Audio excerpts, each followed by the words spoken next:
everybody, before the video starts, I'm gonna give a huge shout out to my Patreon right now. Tyler and I, hi Tyler, hi, have been working on these packs for Patreon that have homebrew content in them. We just got done with a dragon one, and the brand new one is like pirate themed, and it has a new feat, an NPC, and even a dungeon. And there's some really cool art done by Dice Dip. There's a link, yeah, and you, yes, and you as well. There is a link to his stuff down in the description, and a link in the description to the Patreon if you want to get this stuff. Go check it out. We worked really hard on it. Okay, here's the video now.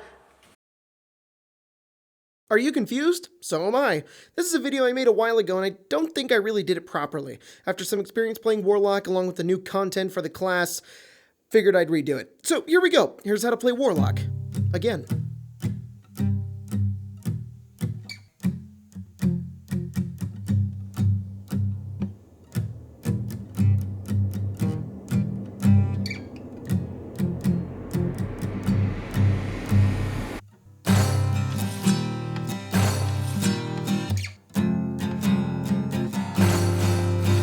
Share your life and give it to me. I'm not beholden to what you seek. Take my hand and forget your past. My power is yours and you only had to ask. Eldritch Blast, Eldritch Blast. At will spells at my fingertips to cast. Rituals, power, and aberrant voices. The cleric isn't happy with my life choices. More spells, more slots. Unlimited power, is it not what you thought? I'm grateful, my patron, but I did roll the dice. I just wish I could cast Hex more than twice. You've severely underestimated the power of a short rest. You know what? Maybe you're right.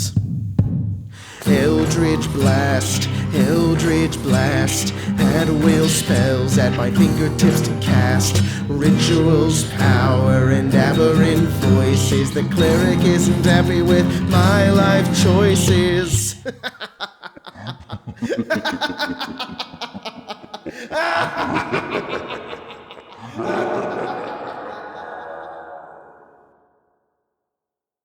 So you're gonna play Warlock, huh? The dark-dealing, eldritch-blasting, totally not evil member of the group. Perhaps all the goody-goodies around you are just too good saving all those innocent children, and you would much rather tear the soul from a noble and sell it to Satan than hurl him through hell for all his transgressions. Or, you know, Pact of the Archfey. Here's how to play Warlock! Before we get started with this thing, we've got a sponsor. World Anvil is a world-building tool made for dungeon masters, writers, and lore keepers. If you've got this big D&D world you want to build, World Anvil has got you covered. Organize your notes, make interactive maps, and even create campaigns for your players to join. If you're a dungeon master, this tool will not only save you time, it'll make all of your creative writing so much easier. It's built for that. Me and my friends use it all the time, and it helps our games run just that much smoother. World Anvil is always being updated, and the team is constantly adding new features, like the ability to choose who can see what on your article, so you can allow certain players to see certain things or keep some of your articles completely secret all to yourself. They're also adding brand new themes to articles, like a cyberpunk theme, ooh, and a sci-fi theme. Explore this absolutely incredible tool and get started today with my 20% off coupon code XP to level 3, no spaces, all caps. There's a link in the description and the comments. All right, Warlock time. At level 1, you get your otherworldly patron and Pact Magic. Warlocks are basically one of those really great cross-class classes. You can just choose to become one. Make a deal with someone really powerful and voila, you're a warlock. This to me is why the class is so compelling. Perhaps you bind yourself with a magic ring or serve a powerful being that showed up in the campaign. Maybe you go down a dark path or decide to gain power yourself. There's so many ways to become a warlock, and it wins the Jacob Gold Seal of Approval for class with the best backstory. However, giving Cthulhu all your Pokemon cards to cast Eldritch Blast isn't the only way that you can become a warlock. Work with your DM on how you struck the deal with your patron and now have their powers. Remember, warlocks aren't their patrons. They just get powers granted by their patrons. For example, a Warlock of Undying is not a lich.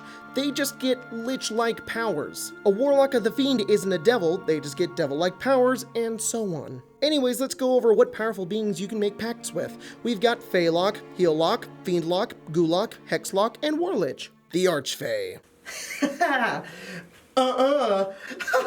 This is so much fun!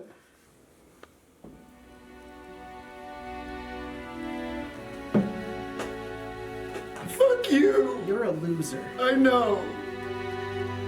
You want bardic inspiration? No. Me either. A powerful fairy-like being from the Feywild. If you want to do some research and get in the mood for this one, go watch or read A Midsummer's Night Dream. Your pact could be with Oberon or Titania.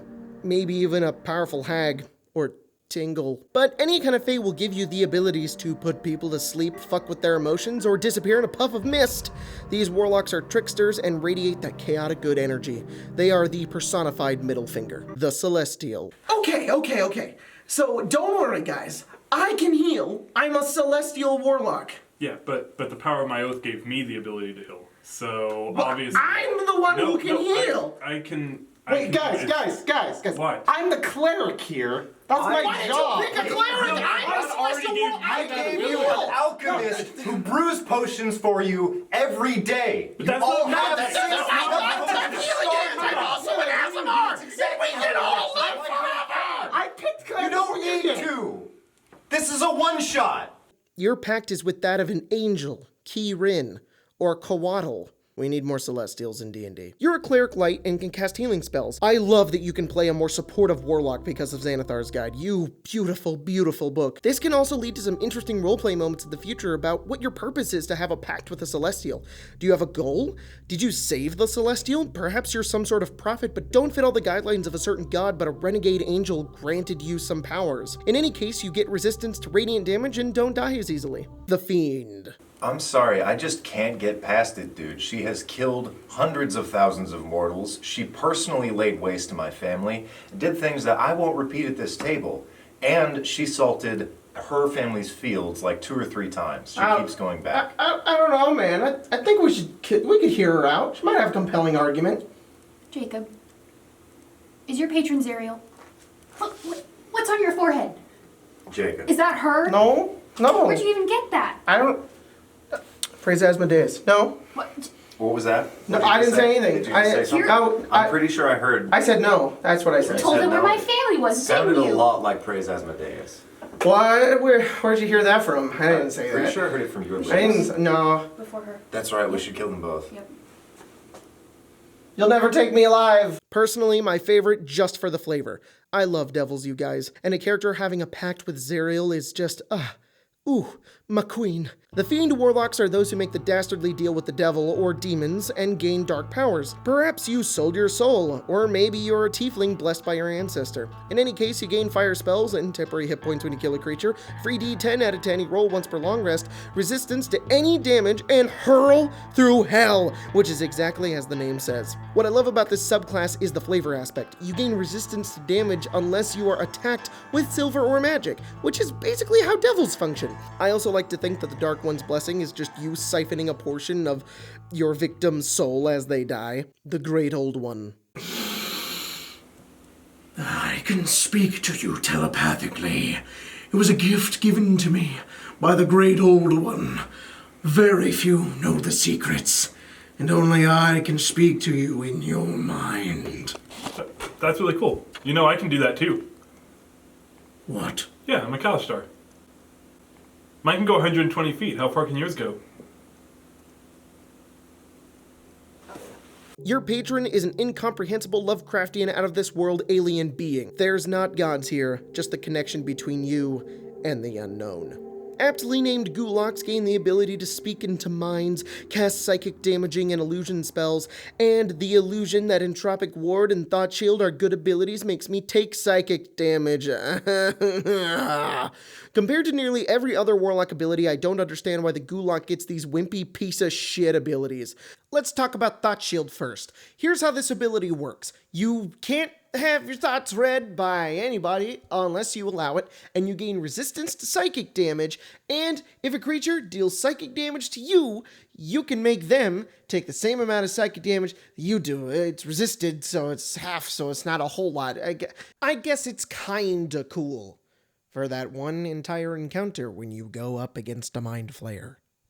Very few enemies deal psychic damage in D&D, and while the mechanics of this ability are neat, it's so rare to ever happen that you might as well give Gulak immunity to psychic damage. I mean, it's level 10. Monks get immunity to poison and disease at level 10. Let them have immunity to psychic. Entropic Ward is also dumb. You give disadvantage to someone hitting you, and if they happen to miss, then you get advantage. Nothing else. And if they hit you, your ability is wasted. Bye-bye, fuck you. I would change both abilities like this. Entropic Ward is a state that the Great Old One Warlock can enter. They can no longer hear or see, effectively deafened and blind, but they can read the surface thoughts of one creature within 30 feet of them.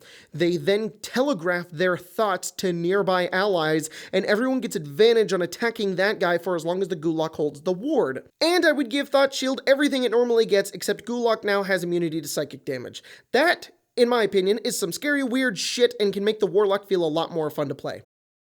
The Hexblade. Hey, I killed one. I got one too. I got one. Oh, he's coming back to life. You know what, this Hexblade stuff, yeah, you know what, no, he just came back to life right there. You've made a pact with a magical weapon and gain enhancements to fighting and cursing your enemy. Okay, sorry, unpopular opinion here, but I don't really like this one. The abilities are fine, the flavor and the character traits are fine. I just don't think they mash up very well. You're a warlock with a connection to a weapon. You get spells like shield and smites, and your first ability is cursing people. So is your patron a cursed weapon? Because that would make a lot more sense, but you can get charisma to damage. So okay, it's like you use magic to fight, but then you can summon a specter? I don't get it. Maybe I just don't like the weird half-caster, half-fighting person when you can do an Eldritch Knight, which I think accomplishes this way better than a Hexblade. I would love to instead have a Warlock subclass that linked you to a magical item like the ring from that one movie, and gave you special powers based on the item. Maybe you could pick between a blade, a ring, or a staff, or something, and you would unlock more of its power as you leveled up. Kind of like the Totem Barbarians. You would pick different perks based on what you had. I don't know, I just feel like that would be more fun than Curse Sword. Even Travis got bored with it. Pull the blade back. And throw it. The Undying. At the end of your masochistic scream fest, you're now without an eye and a hand. Congratulations. Thanks. Thanks for adding that to my game. Jacob, don't you think it's a little weird? Like you're never attacked by undead? Yeah, and which hand and eye did you get rid of exactly? Oh, the right hand, the left eye. Isn't that a I think that it's that. Yeah, that's a D&D item, isn't it? What? You know that I'm a paladin, right? Do you have those? I don't know what you're talking about. It's Because we went zombies through, just don't like me very much. We went through the There's entire... there's nothing at all. Roll initiative. This is looking like a bad day for Vecna. Okay, this is my second favorite one. Having a pact with a lich or a powerful undead is so cool. You get abilities centered around undying. You get to cast Spare the Dying. You have a permanent sanctuary spell on you against undead. You regain hit points when you cheat death, and overall just slowly becoming undead is so interesting. I like that this one stays true to the Warlock idea of you're not a lich, you just get the powers of a lich, making this a really fun and interesting character concept. And if you take Witch Bolt, you have to call it Lich Bolt. Sorry, that's the rules. I don't make up the rules, I just make up the rules. Also, level 1, you get Pact Magic. Warlocks don't get a whole lot of spell slots. Instead, they have a super neat and unique and hard to beat mechanic where all your spells level up and become more powerful as you level up. First level Hex will always be casted at second level once you hit level 3. I love this because it makes you feel like you're growing in power and you have limited uses of this power, but when you use it, it's pretty catastrophic. Also, Warlocks get their spell slots back on a short rest, making them a pretty skirmishy magic class, which is fun. That's just fun. It's not the same as the other ones. I think that's fun. What you gonna put me in jail? You gonna put me in jail for thinking that? I think it's cool you get back on a short rest and you don't have very many spell slots. It's kind of neat. I think it's kind of neat. At level 2, you get Eldritch Invocations. Eldritch Invocations are basically mini feats that you can use to customize your Warlock. Some of them are good, and some of them are pretty bad. On one hand, we have speaking with animals, not being able to sleep, or casting false life at will. On the other hand, we have Eldritch Blast upgrades. Okay. Can we talk about Eldritch Blast? I absolutely love Zbashu's video on Eldritch Blast. He makes a compelling story for a Warlock getting to cast this powerful cantrip. However, not every Warlock is like this. I think Eldritch Blast is a great spell for Great Old One Warlocks. And Eldritch Blast is a strange thing to have on a Celestial Warlock. I think instead of having one almighty Eldritch Blast, that depending on the patron, it should change and adopt to the patron's style. Great Old One would do psychic damage, Fiend is fire and maybe does 2d4, Undying is necrotic and does more damage if the target is damaged, Archfey could do no damage but instead displaces the target similar to Infestation, Hexblade is piercing as it could be a thrown spectral dagger, and Celestial is radiant. I think this would play up more of the flavor towards your character's patron rather than the crackling beam of energy that has very little explanation other than it being otherworldly. Anyways, I think that Eldritch Blast upgrades are cool if you're going for that one-trick pony, but I prefer my Warlocks to have some variety. Up to the point where I fully stopped taking the spell just to force myself to be creative with my character. Anyways, there's lots of Eldritch Invocations for you to choose from. Some even have prerequisites, which I love. Casting spells at will is such a cool thing for Warlocks to get. You've got the wizard over here studying and memorizing spells so that they can cast it using their hard-earned slots, and then the Warlock cheated and can cast Mage Armor as much as they want because I have a cool patron.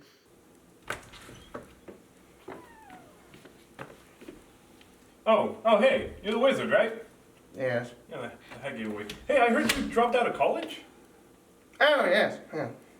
Then how are you the wizard? Oh, no, I'm a Warlock now. That's way easier and far more powerful. Yes.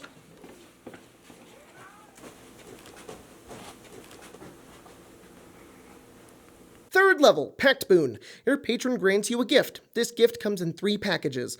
A little buddy. A book. Thanks, Grandpa Cthulhu. Or a knife that you can summon whenever you damn please. Titivolus, you can't just give the kid a knife. He's gonna hurt himself. Oh, don't worry. It's not just a knife. Oh, then what is it?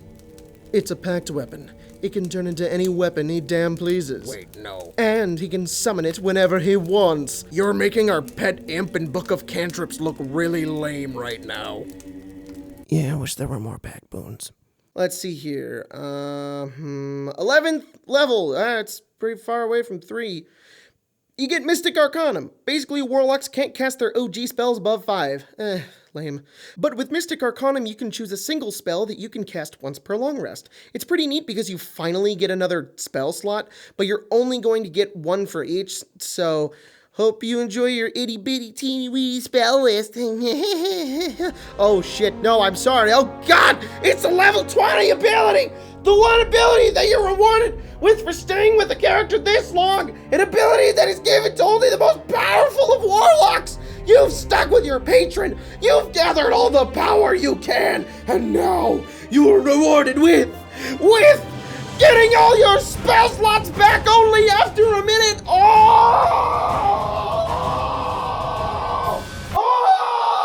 Now that we're level 20, I can just basically be a T-Rex whenever I want. Like, I could just stay like that forever if I really wanted to. Like, it's pretty awesome. That is pretty damn awesome. I can contact my god whenever I want, and he can just do stuff for me. It's pretty awesome. Whenever you want.